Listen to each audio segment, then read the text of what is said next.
The first field test produced results that would have been considered impossible if they hadn't been recorded by 17 different sensor arrays, and witnessed by a crew of volunteers who immediately requested hazard pay increases. The void swarm entity that materialized in Sector 7 Gamma lasted exactly 0.003 seconds in normal space, before encountering a tungsten carbide projectile traveling at 12% of light speed. The subsequent explosion briefly registered on sensors 3 star systems away and left a debris pattern that spelled out what looked suspiciously like interdimensional profanity.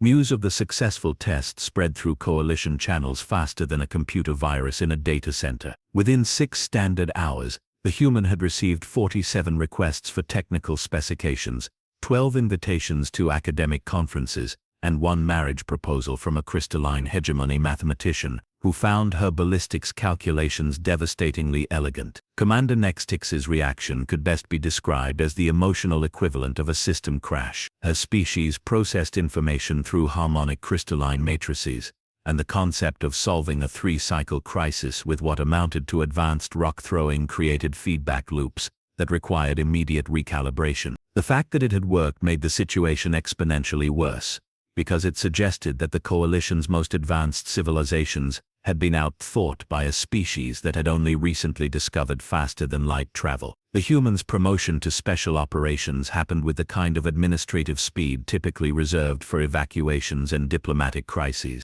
A new assignment came with a larger budget, better equipment and official authorization to implement unconventional tactical solutions using available resources. Military bureaucrats had learned that when dealing with humans, vague language was safer than specific restriction. Her second mission took place in the outer spiral, where a void swarm cluster had been systematically consuming a trade route that connected 17 different star systems. The coalition's previous response had involved establishing a sensor network to monitor the entity's movements, followed by carefully coordinated evacuations whenever they approached populated areas. It was a textbook example of sophisticated defensive strategy that accomplished absolutely nothing except ensuring the creatures ate infrastructure instead of people. The humans' approach differed significantly from established protocols. Instead of monitoring and evacuating, she studied the creatures' feeding patterns and identified the precise dimensional coordinates where they would manifest next. Then she positioned a distributed network of kinetic interceptors throughout the region, each one calibrated to fire automatically when sensors detected the specific quantum signatures that preceded a void swarm manifestation. The results were spectacular in ways that made military historians weep and insurance adjusters resign en masse. Over the course of 3 standard days, 47 void swarm entities attempted to manifest in the outer spiral trade route. 47 tungsten carbide projectiles were waiting for them at their exact emergence coordinates. The explosions were visible from multiple star systems and created gravitational wave patterns that required updates to Tethel physics textbook. By the end of the week, shipping companies were sending thank you notes, and the local crystalline hegemony outpost had established a shrine dedicated to the human who makes things work despite theoretical impossibility. The shrine received regular offerings of mathematical equations and engineering diagrams, though nobody was quite sure if the human appreciated theoretical worship or found it mildly disturbing. Word of her success reached even the void swarm entities themselves, who apparently possessed some form of distributed consciousness that allowed them to share information across dimensional boundaries. Their response to this development was both immediate and unprecedented. They began avoiding regions of space where the human was operating. Intelligence reports indicated they had developed what could only be described as pattern recognition behavior, actively scanning for the quantum signatures associated with kinetic intercept systems before attempting to manifest. This represented the first time in recorded galactic history that interdimensional entities had demonstrated fear of a specific individual. The psychological implications were profound enough to spawn 17 different research papers and 3 academic conferences, though the human herself seemed more interested in the tactical applications than the theoretical significance. Her third assignment involved a direct assault on a void swarm staging area, a region of twisted space-time where the creatures gathered before launching coordinated attacks on populated systems. Previous coalition attempts to assault such areas had resulted in the complete disappearance of 3 separate battle fleets, and the temporary insanity of a techno-synthesis collective admiral who claimed the entities had somehow eaten his strategic thinking. The humans' assault plan could be summarized as hit them with bigger rocks, faster. She requisitioned a mobile construction platform and spent 2 weeks building what she called a mass driver array in the asteroid belt of an uninhabited system. The device resembled what would happen if a railgun and a particle accelerator had produced offspring with delusions of grandeur. It was designed to accelerate asteroids to speeds that made previous kinetic weapons look like gentle suggestions. The assault itself lasted exactly 14 minutes. The Void Swarm staging area, which had existed in a state of quantum uncertainty for the better part of a standard cycle, suddenly found itself sharing space with 17 asteroid-sized projectiles moving at velocities that violated several traffic laws and at least one conservation principle. The resulting explosion created a temporary star that burned for 3 days before collapsing into what physicists politely termed a localized discontinuity in space-time. When the gravitational waves finished propagating and the emergency broadcast stopped jamming communication channels, analysis revealed that the staging area had been completely destroyed. More importantly, sensor sweeps of the surrounding regions showed no void swarm activity for the first time in over 3 cycles. The creatures hadn't just been defeated, they appeared to have evacuated the entire sector. Within hours of the operation's success, the human received official recognition from the Coalition High Command, unofficial worship from 17 different species, and a very polite request from the void swarm entities themselves. The message, transmitted through quantum fluctuations that somehow formed words when decoded, was brief and to the point: "Please stop." Military analysts spent weeks debating whether interdimensional monsters could actually surrender, and if so, what the appropriate response protocols might be. The humans' suggestion that they try asking nicely first, then hit them with rocks if they refuse, was officially rejected as insufficiently diplomatic, though several junior officers privately admitted it had a certain logical appeal. As news of her victories spread throughout Coalition space, the human found herself facing a new challenge. Her reputation had grown beyond her actual presence. Reports began arriving of void swarm entities fleeing regions where no human was stationed, apparently unable to distinguish between her specific quantum signature and that of humans in general. The entire species was developing a reputation that made interdimensional monsters nervous, which created diplomatic complications nobody had anticipated. The final confrontation with the Void Swarm began, appropriately enough, with a diplomatic crisis. The entity's surrender offer had created what Coalition bureaucrats termed unprecedented procedural challenges, which was their polite way of saying nobody knew how to negotiate with interdimensional monsters who communicated through quantum fluctuations and had a documented history of eating reality. The humans' suggestion that they simply accept the surrender and see what happens was met with the kind of horrified silence typically reserved for proposals to divide by zero. The Coalition's diplomatic corps had spent millennia developing protocols for every conceivable first contact scenario, but interdimensional entities requesting ceasefire after being repeatedly shot with very fast rocks hadn't made the list. While committees formed to form subcommittees to discuss the formation of negotiation protocols, the Void Swarm entities demonstrated their commitment to the surrender. By doing something unprecedented, they began repairing the damage they had caused. Entire star systems that had been consumed found themselves somehow restored, with matter and energy patterns reconstructed to their pre-invasion states. The process violated several fundamental laws of thermodynamics and made physicists across the galaxy question their career choices. The human observed this development with the same expression she had worn when reviewing the Coalition's failed weapons systems. "They're making an offer," she explained to a conference room full of beings who collectively represented several thousand years of diplomatic experience. "Fix what we broke and you stop shooting us with increasingly large objects." Ambassador Thylex of the Spiral Confederacy, whose species had evolved from crystalline energy matrices and communicated through harmonic resonances, expressed what everyone was thinking through frequency patterns that translated roughly as, "But it can't possibly be that simple.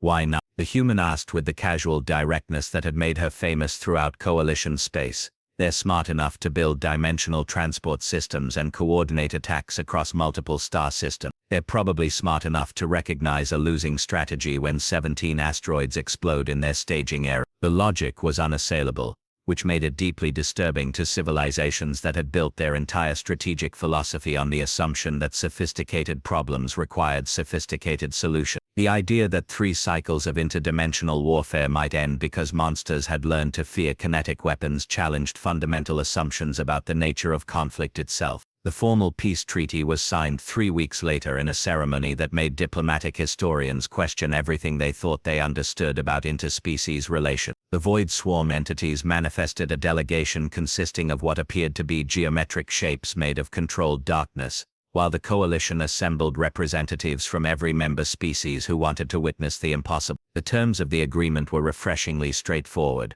The Void Swarm would cease all hostile activities within coalition space, complete repairs to damaged systems, and provide advance notice of any dimensional transit activities that might be mistaken for invasion preparation. In exchange, the coalition would refrain from shooting them with kinetic weapons and would establish communication protocols for future interactions. The humans signed the treaty using a simple ballpoint pen, which somehow became the most famous writing instrument in galactic history. Museums across 17 star systems submitted requests to display it, though she politely declined on grounds that she might need it for other paperwork. The immediate aftermath of the peace treaty created what military analysts termed the most successful conclusion to an existential crisis in recorded galactic history, followed immediately by the most awkward personnel decision in coalition bureaucratic experience. The human who had single-handedly ended an interdimensional war found herself facing a promotion to the newly created position of Director of Human Integration Protocol. The job description was a masterpiece of bureaucratic language that managed to avoid mentioning anything specific, while implying everything important. She would be responsible for facilitating cross-species understanding of human tactical methodologies and developing standardized approaches to unconventional problem-solving techniques. In practical terms, she would spend her days in meetings explaining to various alien species why humans preferred to solve problems by hitting them with objects rather than forming study committees. Her new office occupied an entire floor of coalition headquarters, complete with holographic displays, automated environmental controls, and a view of the administrative district that stretched to the horizon. The irony was not lost on anyone that the woman who had ended a war by shooting monsters with tungsten carbide projectiles now commanded a budget larger than most planetary defense systems and a staff of analysts, whose job was to theoretically examine her practical solution. The first item on her administrative agenda was reviewing proposals for the Human Military Methodology Integration Program, a coalition-wide initiative to incorporate human tactical approaches into existing defense strategy. The proposals filled 17 different data crystals and represented the collaborative effort of the galaxy's finest military theorists, attempting to understand why hitting things very hard with other things often produced better results than their carefully designed exotic weapons system. Her review of the proposals lasted exactly 12 minutes, after which she submitted a single-page response that became required reading at military academies across coalition space. Find the problem. Hit it with something heavy moving very fast. If that doesn't work, use something heavier moving faster. Repeat until problem stops being a problem.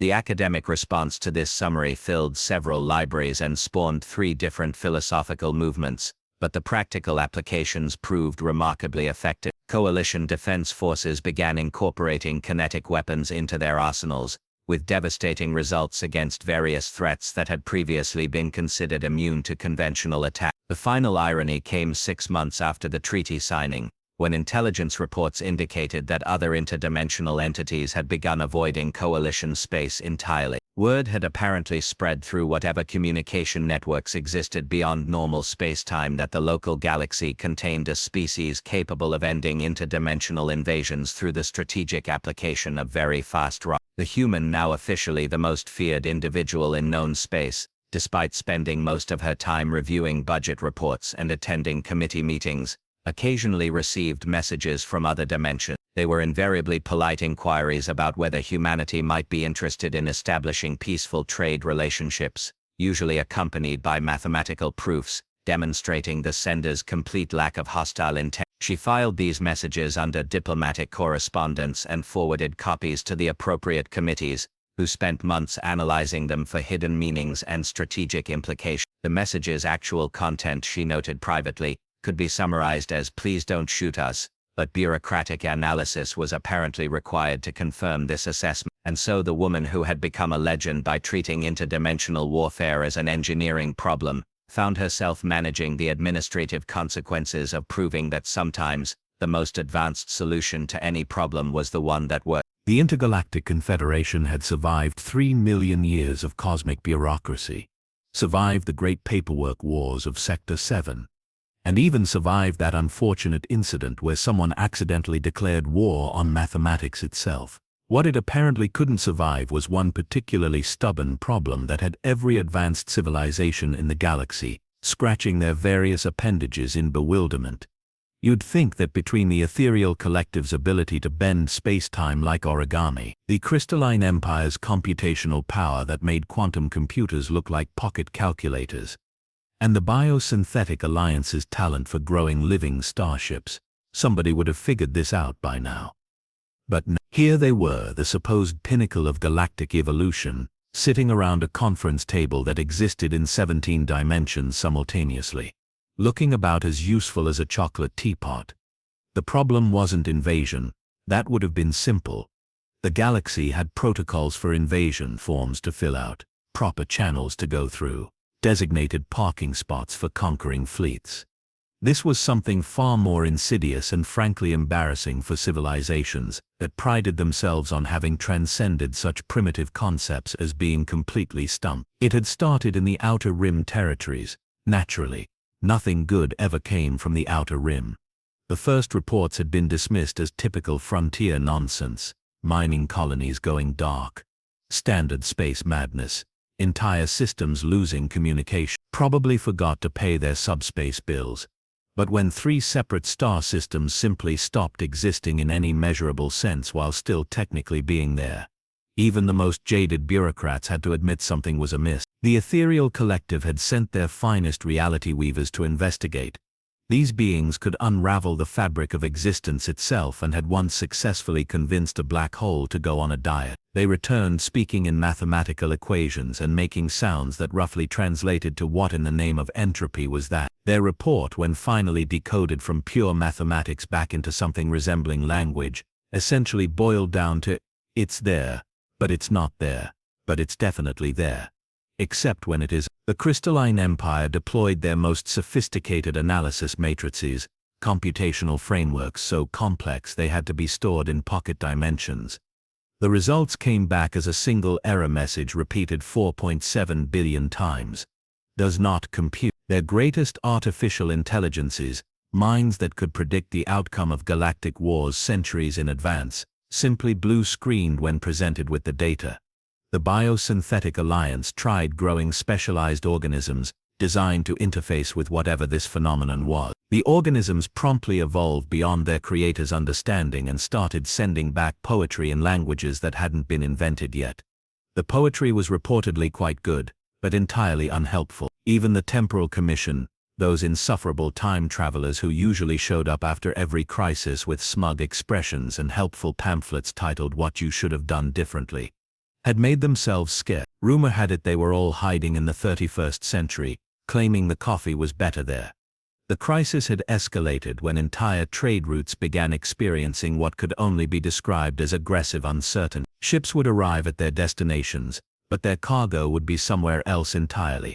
Sometimes the cargo arrived first, occasionally with helpful notes apologizing for the delay. The galactic economy was in chaos, which was particularly impressive considering it had been designed by beings who thought in 11 dimensions and had backup realities for their backup realities. After 6 months of the greatest minds in the galaxy producing nothing but headaches and existential dread, someone had suggested the unthinkable, asking the humans for help. The suggestion had been met with the kind of polite silence usually reserved for someone proposing to solve interstellar travel by flapping their arms really hard. Humans were, after all, a relatively new species that had only recently figured out faster-than-light travel and still thought digital watches were pretty neat. They lived on a single planet, had never transcended physical reality, and their greatest philosophical achievement was apparently something called Murphy's Law. But desperate times called for desperate measures, and the Confederation was nothing if not desperate. After all, what was the worst that could happen? The problem was already impossible to solve by conventional means. Reality was becoming increasingly optional in affected areas, and at least 3 civilizations had started worshipping the phenomenon as a new form of abstract art. The human they'd selected wasn't even their best and brightest. She was, according to their files, a mid-level engineer from a backwater space station, who specialized in fixing things that probably shouldn't work but somehow do. Her psychological profile noted an alarming tendency toward creative problem-solving and a complete disregard for the phrase "that's impossible." The Confederation had specifically requested someone who wouldn't be impressed by advanced alien technology or intimidated by cosmic mystery. They were about to get exactly what they asked for, though perhaps not in the way they'd expected. The human arrived at the Confederation's emergency headquarters in a ship that could charitably be described as functional, and less charitably as a flying insult to the laws of physics. It was held together with what appeared to be metallic tape, optimism, and a disturbing amount of caffeine stains. The fact that it had made the journey through 17 different hyperspace lanes without exploding was either a testament to human engineering, or evidence that the universe had a sense of humor. Ambassador Nexon of the Ethereal Collective watched the docking procedure with the kind of fascination usually reserved for watching natural disasters, in slow motion. The human ship didn't so much dock as perform what could only be described as controlled crashing with style. Sparks flew. Something definitely wasn't supposed to be making that grinding noise, and there was a small explosion that the ship's occupant apparently considered normal operating procedure. "Perhaps," Nexon murmured to his colleague, "we should have been more specific about our requirement." High Computational Unit Delta Prime of the Crystalline Empire ran rapid probability assessments, and came to the conclusion that this human had either transcended the need for conventional safety protocols, or was operating under a completely different understanding of what constituted travel. The calculations were giving him what organics called a headache, which shouldn't have been possible for a crystalline matrix being. The human emerged from her ship with the casual confidence of someone who regularly defied physics and what she was unremarkable by most galactic standards, bipedal, carbon-based, existing in only 3 dimensions at once. She wore what appeared to be a standard-issue jumpsuit that had seen better decades, carried a toolkit that looked like it had survived several small wars, and possessed the kind of expression that suggested she found the entire universe mildly amusing but generally disappointing. "You must be the Confederation folks," she said, completely ignoring the fact that she was addressing beings who could manipulate reality itself. "Nice place you've got here. Very dimensional.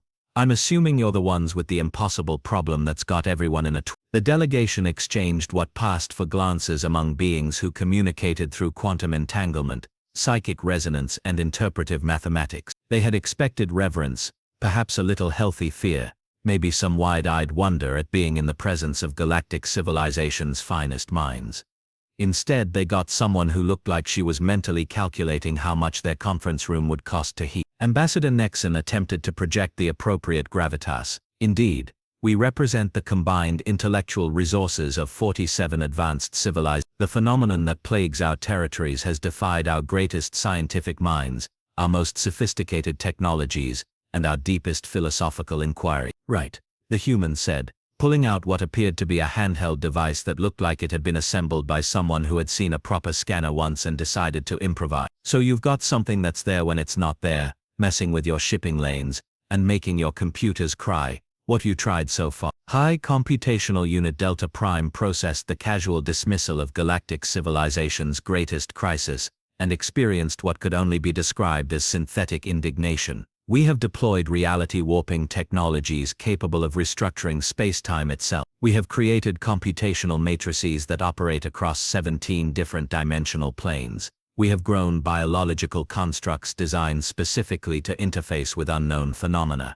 And how'd that work out for you?" The silence that followed was the kind that usually preceded either enlightenment or catastrophic system failures. Nexon finally admitted, "The reality warpers came back speaking in mathematical paradoxes. The computational matrices experienced cascading logic failure. The biological constructs evolved beyond our comprehension and started writing poetry. Was the poetry any good? That's not The human shrugged and started walking toward what the delegation had described as their most advanced analysis chamber, a room that existed in a state of quantum superposition, and could analyze phenomena that didn't technically exist. "Mind if I take a look at your data? I mean your actual data, not the 17-dimensional interpretations." What followed was perhaps the most humbling experience in the history of advanced galactic civilization. The human ignored every sophisticated piece of equipment in the room, dismissed the quantum entangled analysis crystals as pretty but impractical, and somehow managed to interface with their most complex systems using her primitive handheld device and what appeared to be a paperclip she'd straightened out. Interesting, she muttered, poking at readings that had driven entire civilizations to distraction. Your problem isn't that you can't understand what's happening. Your problem is that you're trying too hard to understand. The Temporal Commission representative, who had finally emerged from his hiding spot in the 31st century, materialized with the kind of dramatic flair that time travelers seem to think was mandatory. Impossible. We've analyzed every potential timeline, every causality loop, have you tried turning it off and on again? The silence this time was the kind that preceded either revelation or mass existential crisis. I'm sorry? Nexon managed. The phenomenon. Have you tried asking it to stop? The assembled representatives of galactic civilization stared at the human with the kind of expression usually reserved for someone who had just suggested solving faster-than-light travel by wishing really hard. You don't understand, Delta Prime said, his crystalline structure flickering with agitation.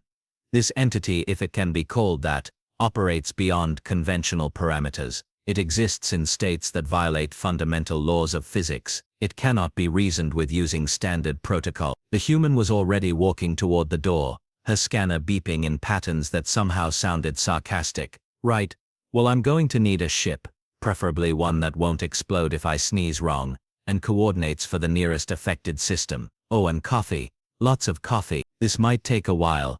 As she disappeared down the corridor, the representatives of 47 advanced civilizations stood in stunned silence, contemplating the possibility that their greatest cosmic crisis might be solved by someone whose most sophisticated philosophical principle was apparently, when in doubt, try something else. The universe, it seemed, was about to learn what happened when an unstoppable force met an unmovable object that didn't particularly care about being unmovable.